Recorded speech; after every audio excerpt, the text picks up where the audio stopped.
Boşananda ev, maşın, bankdakı pul və digər əmlak kimə qalır? Hansı əmlak birgə nikah əmlak sayılır? Gəlin qanuna əsasən izah edək. Nikah dövründə ər-arvadın birgə vəsaiti hesabına əldə etdiyi əmlak bir qayda olaraq onların ümumi birgə mülkiyyəti hesab edilir.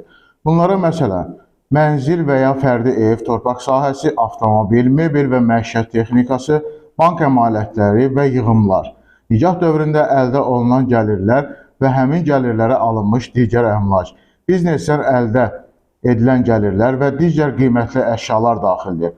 Əgər ər-arvad arasında nikah müqaviləsi yoxdursa, boşanma zamanı bu əmlakın bölgüsü bir qayda olaraq bərabər pay prinsipi əsasında aparılır.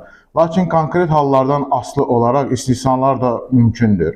Əmlak bölgüsü ilə bağlı mübahisələr məhkəməyə getmədən əvvəl mediasiya qaydasında da həll oluna bilər.